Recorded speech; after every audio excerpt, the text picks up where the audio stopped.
大家好，我是客家佛教中心的小金讲法师，是尊贵的赞都仁波切的弟子。今天继续跟大家分享仁波切的这本英文书，Compassion Conquers All， 是慈悲战胜一切。那我们这本书总共分成三个章节。那第一个章节主要讲的是我们应该以一个怎么样的发心来学习和聆听佛法。那第二个章节呢，是这本书的核心内容，也就是慈悲的那部分。它主要是根据格西朗日唐巴的修行八颂来作为核心内容。那到了第三章呢，是智慧。那其实整个来说，就是围绕着宗喀巴大师的三主要道来安排和进行的。那我们上一次讲到的，我们现在已经进入第一章。第一章讲的是发心。那发心呢，主要是核心内容，其实主要说是我们在学习佛法，或者是在进行任何佛法活动之前，最重要的是必须要有一个很正确的发心。那不然我们所做的一切呢，不但不能为我们累积功德，还会招惹来很多恶业。那所谓正确的发心是什么呢？正确的发心指的就是做任何事情之前，我们必须能够排除这个世间八法。那所谓世间八法，就是说当我们一切顺利的时候，我们不过分得意，不因为这样子而高兴；那不再失意的时候，而觉得沮丧或者不开心。主要讲的其实就是没有得失，不会过度去在乎得失。那当然我们是凡人，对得失有一些情绪的起伏，那是难免的。当然我们必须要，但是我们真正要达到的目标，就是能够对这些得失是不在乎的。有人给你什么东西啊，给你礼物啊，你不会因为这样子而高兴。那你是没有得到的时候，也不会因为这样子而不高兴，就是诸如此类的。那因为这是其实我们是很常犯的，我们每天都在犯，所以是特别要时时刻刻去提醒。那尤其在从事佛法活动的时候，更加需要提醒自己。那不要为了一种虚假的一种什么声誉啦，一些虚荣心啦，把自己显得就是怎么说呢？比如说是道行非常非常高，或者是要人来尊敬你。那实际上在人后群却不是那个样子。那佛法其实要去除的，其实就是这些虚假的一种伪装。那如果说你是为了得到声誉而去表演一套佛法的一套佛法的作为的话，那其实那整个从一开始来说，你的动机就是错误的。好，那上次我们也就是讲了好一些例子。那其实仁波切的说法方式就是这样子。内容呢，它其实有些时候就针对一个内容，它用很多种不同的例子来解释，好让就是我们这些从不同背景、不同怎么讲，不同身份、不同背景的人，我们也都能够联系到，就是能够明白他想要表达的。而且最后那个，就上次我们停下来之前，最后一个，其实我觉得是大家都要记得的。他说，如果说我们修习佛法，我们生活的态度，如果我们都是围绕在世间八法的话，那其实我们跟动物是没有两样的。那动物一样是因为得到而高兴，因为失去而不高兴。他们是更直接的反射。如果说当我们的反应，就是我们的反应，我们针对得失的反应是非常强烈的话呢，是针对得失的反应越强烈，就表示我们跟动物是越接近的。那其实讲的是这个意思。但是这是我们需要常常去提醒自己的。因为如果说我们学佛是为了就一直围绕着世间八法的话，那么到了来世那个投生呢，那肯定会往恶去。那可能投生动物啊，投生恶鬼道了，或者是投生地狱道，如果严重的话。那这个时候我们就必须要那好，那来到新的这一个部分呢，今天这一个是第18页。Nothing new in samsara. The objects one sees are the projections of one's deluded mind. So everything that we perceive, this is good, this is bad, this is nice, this is not, is a result of our own negative karma. If the object we perceive is inherently existent in itself, is real in itself, then everybody who sees that object must see it the way we see it. Yet everyone that sees an object will see it differently because the result of their karma is different. Change your object into one you are not attached to. There's nothing new in samsara. Think. You hang around here, there's nothing new. All the food that you want to eat, you have eaten. All the clothes you like to wear, you have worn. You have driven all the cars. You have been everywhere. You have done everything. You have slept. You have eaten. You have taken all types of medication. You have gone to all types of entertainment. You have tried all kinds of things. There is nothing new in samsara. You have done this for lifetime. And when you die, you will be doing it for more and more and more lifetime.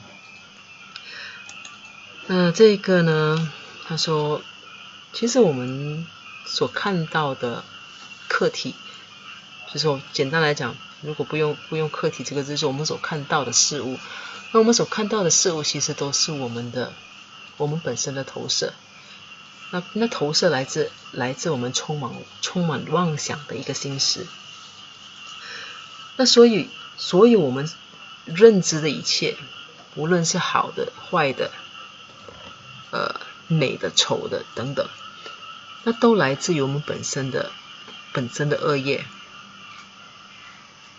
那道理建立在什么地方？道理建立在，如果说我们眼前的这个事物，它本身是拥有自性的话，就是它本身有实在的属于它自己本身的一种体性的话，那就表示说，我们看到的事物和别人看到的同一件事物必然是一样的。因为如果说它本身是拥有自己的体性，那就表示说每一个人所看到的应该是一样的。但是事实上，很多时候我们所看到的东西跟别人看到的东西是完全不一样的。那为什么会这样子？那主要的问题就是来自我们每一个人都有不同的业，所以是业导致我们看待事物的角度、看待事物的这种认知不一样。那并不是那个物体本身。那其实他也是说，其实那个物体本身其实并不存在着自性。所以既然是这样子的话呢，我们就可以把一个我们所执着的课题转变成一个我们不那么执着的课题。那为什么要这么说呢？他说，因为其实在娑婆世界里没有什么东西是新鲜的，在娑婆世界没有什么新鲜的事情。那你想想看，那如果你是一个佛教徒，你就必然相信轮回转世。那你相信轮回转世的话，我们今天还在这里，就表示说我们还没有证悟，还没有解脱。那还没有解脱的话，我们到底有多少个前世？其实那算起来是无数次的。那既然是有无数次的转世的话，还有什么东西是我们不曾经历过的？什么食物我们都吃过了，什么衣服我们都穿过了，就是各种各样的车子啊，你从远古时代，你马车啊，什么车你都已经驾驶过了。那任何地方你都去过了，比如说你可能前世是一个非洲人，那可能在前世你可能是一个美国人，在前世你可能是一个欧洲人。那你基本上你每一个地方都去过了，那所有的事情都做过。你曾经是男人，你曾经是女人，你曾经是某人的母亲，你曾经是某人的父亲或孩子，或你甚至你曾经是动物，你曾经是恶鬼，你曾经是一切，因为我们的前世它是数不尽的。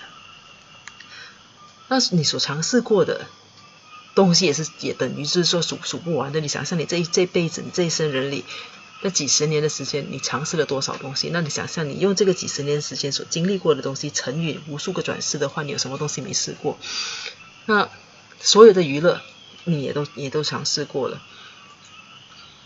所以这个娑婆世界其实是没有什么新鲜的。你一辈子重复在做着类似的事情。所以当你死去的时候呢，你的来世也会这样子。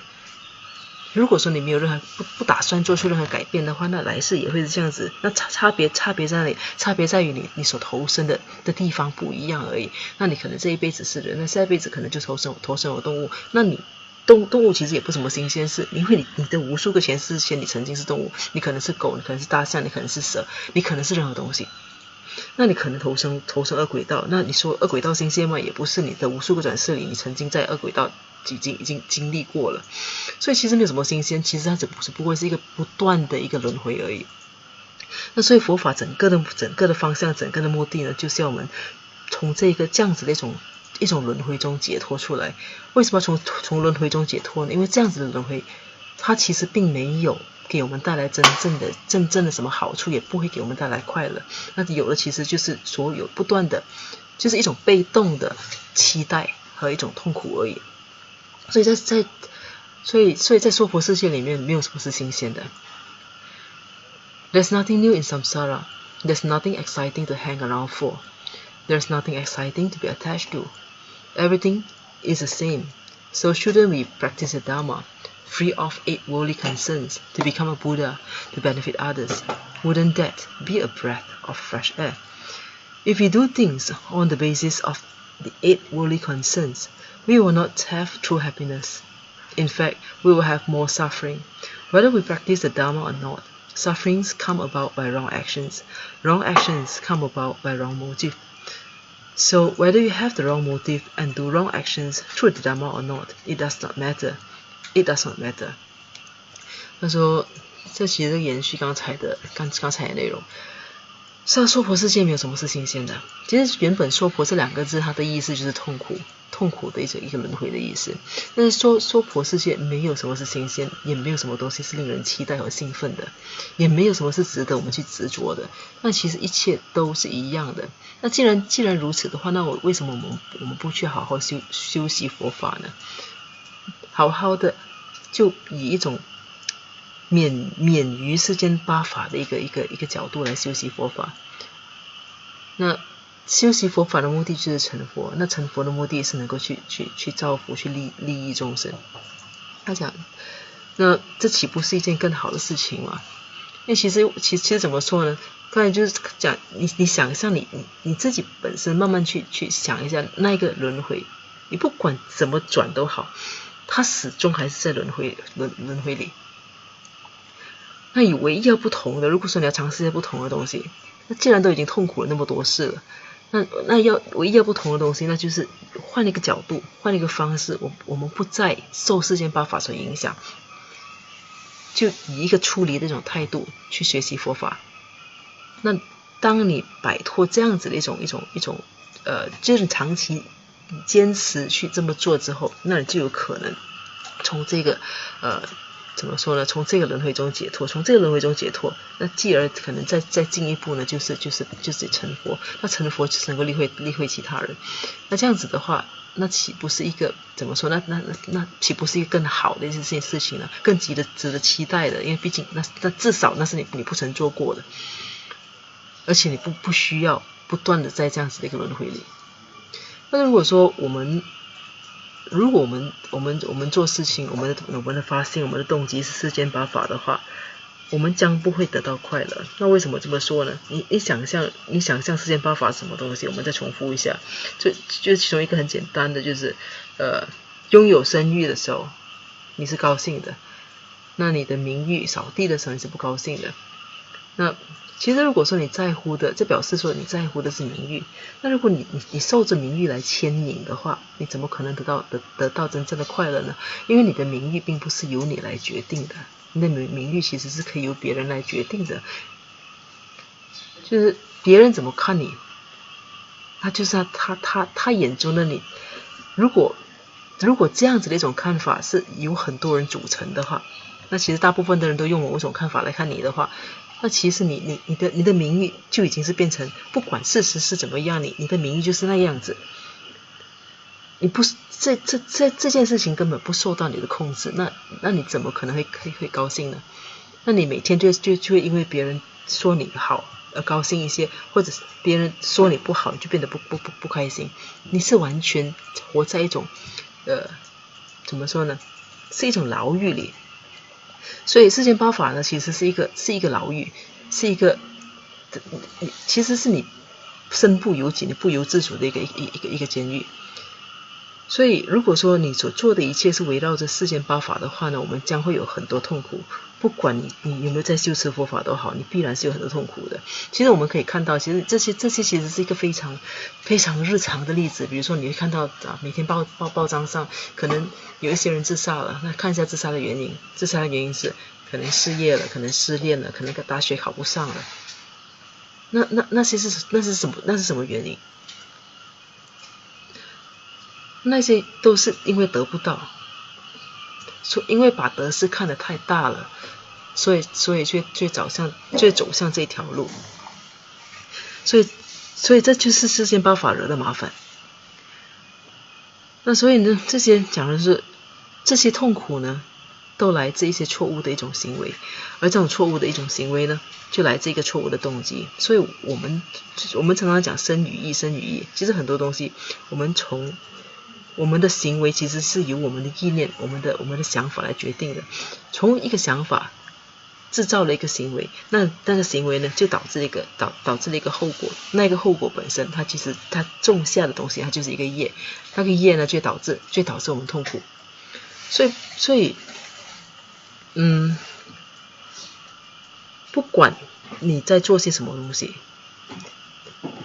你是不是在从事佛法工作？最重要的是你的动机必须正确的，只有正确的动机才可能引来就是好的一个结果。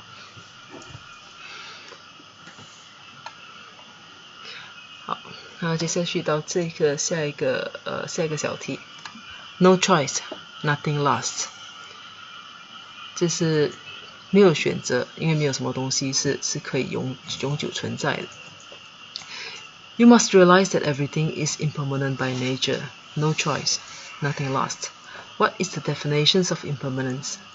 Any phenomenon, any items, object, thought, place, people, situation, whatever, that is dependent on other causes or phenomena for its existence is impermanent. So therefore, people who are attached to praise and whose happiness arises from receiving praise, the happiness is deluded. Because praise is dependent on a lot of things. It is dependent on our actions, dependent on the stability of our actions, and then dependent on actually getting the praise and having the people around to praise you. And when you don't get it, you become unhappy. So praise is impermanent. It is not lasting. So if we depend on happiness from praise, we will experience unhappiness again and again and again and again. 所以讲，第一段呢说，你必须意识到这一点，你必须明白这一点。一切世间万物呢，都是无常的，它的本质都是无常的。那这是没有的选择，没有什么东西是可以永恒存在的。那讲什么无常的定义是什么东西呢？那无常是什么叫无常？无常指的就是任何现象、任何物质、任何想法、地点、人等等。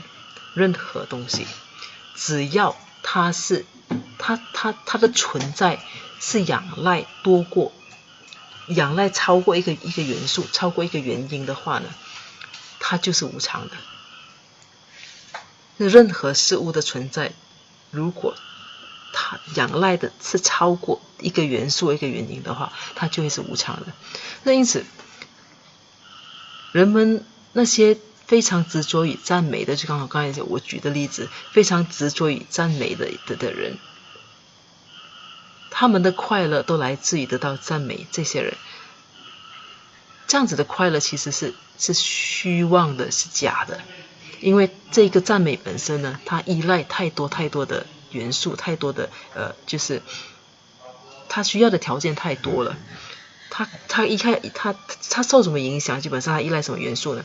第一个是我们本身的行为，我们本身的行为必须是非常稳定、非常持续的。那第二个呢，它依赖着我们实际上得到这个赞美本身。那第三个呢，就是你身边的人实际上是有在赞美你的。我们其实这只是很简单的把这个赞美分成分成3个部分的，其实当然实际上你真的要切入去看的话，其实是更多的。那简单就是说 ，stability of our action 就是我们所做的我们的行为的这种稳定性。比如说，你今天你就举一个就以烹饪来当一个例子好了。那你今天煮了一道菜，那是非常非常美味的。那其实那可能是刚好今天的食材好，你今天心情好，你今天火候掌握的好，你今天可能就是刚好你的味觉特别好。那但是可能你没有吃太多其他的东西来刺激你的味觉，所以你今天刚好就做到了一个很完美的一道菜出来。那到了第二天呢，你到菜市场去，那食材可能同样的你要的那个食材可能就不那么新鲜了。那你可能换了一个地方，你的炉火可能它的稳定性又不一样了。那你可能心情不那么好了，那可能你刚好感冒了啦。所以这些种种的，它就会导致你所做的所呈现出来的成果是跟前一天是不一样的。所以这种稳定性在这里就出现中断了。那你第二天就没有办法继续呈现出完美的作品，那你也没有办法得到这样子的赞美。所以从这里而且这只是看你个人而已。那如果说还要顾及别人的话，就是赞美那一方的话，那也要看对方可能前一天赞美的食物是因为他心情好，那到了第二天他心情很恶劣的话，你不管做出多么好的东西，他可以把你批评的一文不值。所以如果说你把你的快乐建立在这样子的一种得到赞美上，那其实你等于说你把你的命运就怎么讲，就丢在别人手中，就丢在各种不知名的元素上，就建立在这种无常上，那你怎么可能会快乐呢？所以他讲这无常，这个赞美本身呢，它是无常的，它不是永恒的。所以如果说我们将快乐建立在赞美上呢，我们只会不断的一次又一次的失望，一次又一次的变得更加不开心而已。那这一段讲的是一个意思。It is the same if our happiness is dependent on wealth or achieving wealth, and only one thing, wealth. Wealth and the process of achieving it takes up a lot of time, takes up our youth, takes away our time from our family, takes away time from everything. There are lots of sacrifices such as health and mental peace. We can even go off the deep end to achieve wealth, do negative actions, things that break the law. And then when we actually achieve the wealth is unstable. We can lose it any time. Achieving it requires so many causes, and the causes themselves are impermanent. Therefore, if we base our happiness on wealth and achieving it, and the process of achieving it, we will suffer very badly. 所以呢，这是另一个例子。其实我说过了，仁波切他的法之所以这么的深入浅出，那么的能够让我们产生共鸣，是因为他会举很多例子。那你即使你可能对之前那个赞美你是没有共鸣的话，没有办法产生共鸣，没有感觉的话，他现在举的另一个例子呢是关于财富的。那可能你对财富可能比较有感觉。同样的，我们如果我们的快乐是建立在得到财富上，在财富上，如果我们唯一的追求是财富的话，这个追求财富的过程本身它用了很多时间，它耗尽我们的青春，它让我们牺牲了跟家人共聚的时间，它让我们其实整个就是比如说就有些人在创业，他整个过程他其实牺牲了很多事情，还包括自己的健康，还包括自己心情的一个安定。那我们可能有些人为了成功，他甚至到后来他不择手段，甚至去做一些犯法的事情或者违法的事情。所以这个过程其实已经牺牲了很多了。你在为着你在过程中你受了许多苦。当你追求的，你在为了追求快乐的过程中，你受了许多的苦。那到头来，当你真正得到这个财富的时候，这个你认为能够给你带来快乐财富的时候，那你发现到这个财富其实是不稳定的，怎么说不稳定呢？因为财富它不可能，没有人能够保证你永远都能够拥有它，我们任何时候都可能会失去它的。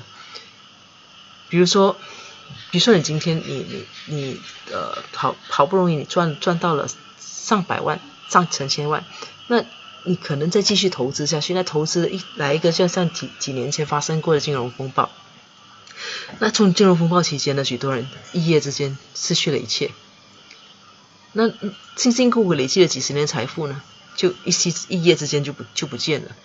那就是这样，就像一个这样子的情况。因为为什么每一件事情，因为它依赖的元素，它依赖的条件太多了，所以只要刚才我们说过，只要你任何东西任何事物，它本身的存在如果是受超过一个条件的影响的话，那它就是无常的。那所以你的财富肯定是无常的，因为要保持这个财富，它所靠的因素实在是太多了。所以你很辛苦的，好不容易的走到那一天，你终于拥有财富了，但是你还是每天忐忑不安的，每天担心它会失去它，你要努力的去保住它。所以你再仔细检查整个过程，那一个怎么说呢？你的目的是为了快乐，那你为你的快乐设下一个定义，比如说财富能够带给你快乐，所以你因为这样子，你就不断追求财富。但是追求财富的过程几十年，这过程中呢，你受尽各种各样的苦，你牺牲了许多的，你牺牲你的健康，牺牲你的家人，牺牲你的亲人，牺牲各种各样的，那终于达到它了，终于得到了，那你却分分钟害怕会失去它。所以到头来，你到底有没有得到快乐？其实结果你发现从开始到结束，其实并没有快乐，只有更多的不快乐。所以当就这样子的，其实这个例子是让我们看到，其实我们在追求的东西，那是一种妄想，那是一种不切实际的追求，那是我们本身认知上的一种错误的追求，那是那是围绕着世间八法的追求，那并不能带给我们真正的快乐。所以这个讲的是这一段讲的是这个意思。那因为时间的关系，我们没有办法继续再讲其他的，所以这一节的分享到这里。那下一次我们继续跟大家分享，就是关于无知，关于无明，关于我们的长期拥有的一种错误认知。好，那结束之前呢，跟大家一起来做一个回向。如宝珍贵菩提心，未生出者愿生出，已生出之菩提愿，岂不退转倍增长？如宝珍贵之空性，未生出者愿生出，已生出之空性宝，岂不退转倍增长？愿以此修一切功德，利益所有众生诸法空，显明至尊善慧名称是所示佛法心要诸圣教。唯愿世世不离真上师，唯愿随时享有圣正法，并于地道功德圆满后，迅速证得金刚持果位。愿我趁此善根力，速即成就上师佛，一切众生尽无语，悉令安置是佛地。愿以弘扬宗喀巴，法王正法理则记，直系障碍之征兆，一切顺延悉圆满。我及他人之三世，一子相属二之一，祈愿善慧名称佛，教法永驻圣增长。愿昼吉祥，夜吉祥，昼夜60恒吉祥，一切事中皆吉祥。唯愿三宝常摄受，至尊上师身受永稳固，妙善法也普及遍十方，上位教法聚光照三域，众生未尽，其情恒常住。那我们这一期的分享到这里结束，那我们下一期再见，谢谢大家。